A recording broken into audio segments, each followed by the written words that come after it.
Hey Sandy, good afternoon. I'm so very happy that you are making it, and that's totally fine.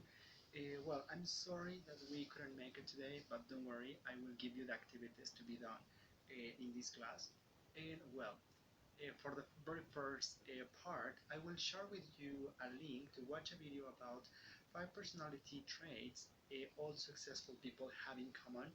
And actually, this is part of what we have been discussing last class. If you remember, we talked about role models and we mentioned something about the adjectives that describes uh, successful people, and actually you work out some activities on your book related to that.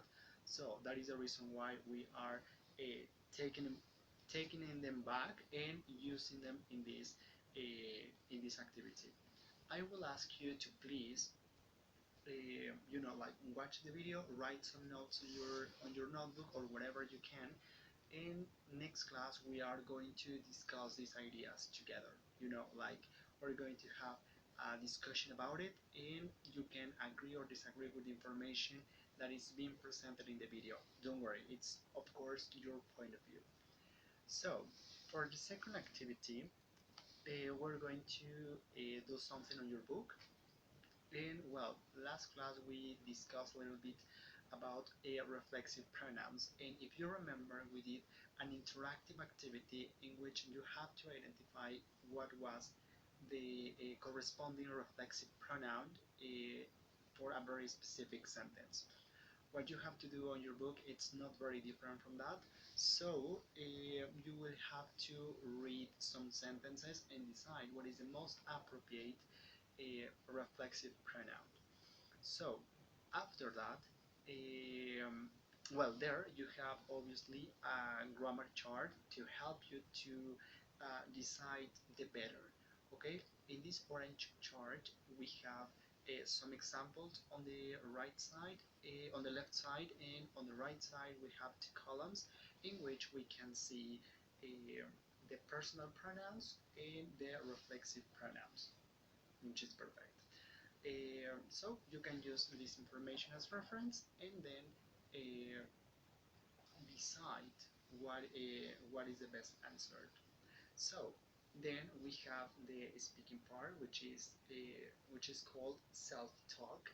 And for this part we have 6 different questions, and you will have to write your answers. Okay, I know this is speaking, but don't worry. Next class we are going to uh, answer this question, so you will be given the opportunity to express these ideas in the spoken part. Okay, don't worry.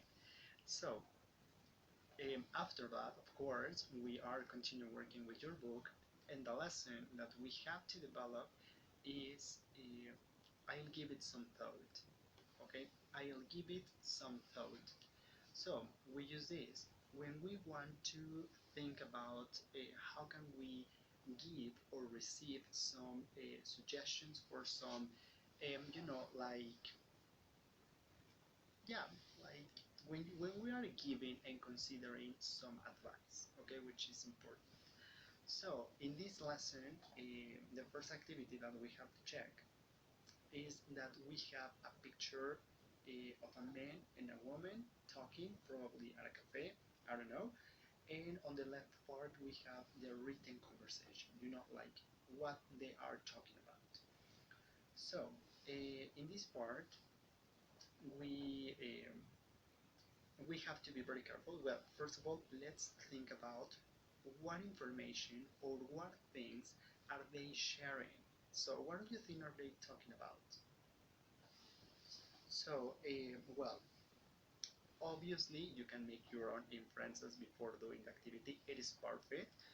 And now let's see if our guesses were correct.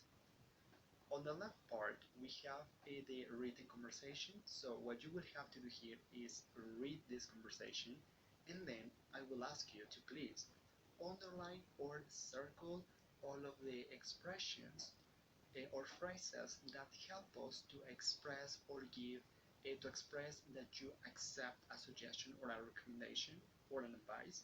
and some phrases that you can use to express, to give a suggestion or an advice. Okay, so it's very important to do this because we're going to use these phrases later. So after that, we have two sides of the coin. We have advising against something, and when we are considering, like the advice. On the left part, we have advising against something. We have, I don't think you should do that, or I'm not sure that's the best idea, or that's a good idea. Okay? And well, we use these expressions when you reject, when you say, mm, thanks but no thanks, okay? And well, those phrases help us to express that you disagree completely on what they are suggesting to do, and that's perfect. On the right side, we have considering advice, which is perfect too. And for this part, we have two phrases. We have I'll think about it and I'll give it some thought. Hmm. So for this part, you will have to remember and to be clear with the meaning of these two sentences. Well, these four sentences actually, because we are going to use them in the following activity.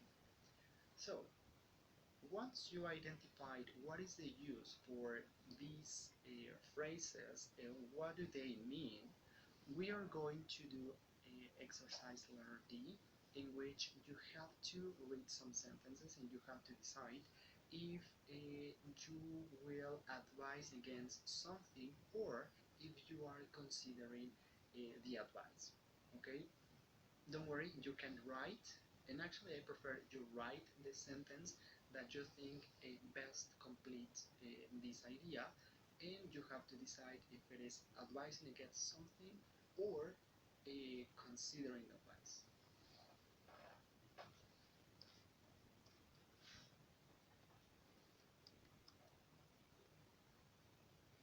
Okay, and well, after that a you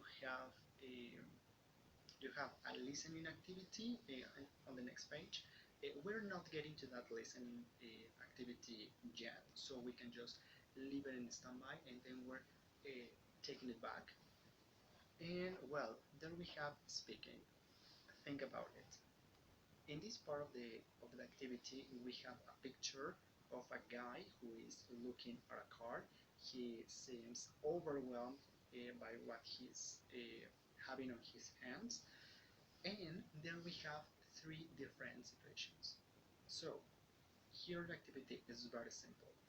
What you have to do is read these three sentences, or well, not sentences, these three situations, and you will have to write what would you recommend or not recommend to do.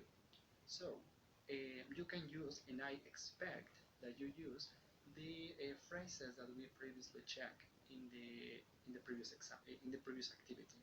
Like the phrases to advise against something and considering advice. So you can use them here. Um, so I know that this is speaking once again, but we can just write the ideas. In next class that we're going to have this online session face to face, we will be able to discuss more in depth your suggestions. And surely we're going to give more suggestions to know what would you do and what would be the advice that you're going to give to this person. Okay? So these are the activities for this lesson. So I really appreciate your time. I'm so thankful that you're watching this video and that you're listening and following these instructions. And well, hopefully we're going to see face to face next class. I hope that you find yourself good, that you are doing it great, and well, thank you very much. So, if during this time you have any question or any doubt, don't worry. I'm here to help you. I'm here at your service. So just let teacher Edith knows, and she uh, she will give me the message. Okay. So thank you very much, and that's it for today. Thank you.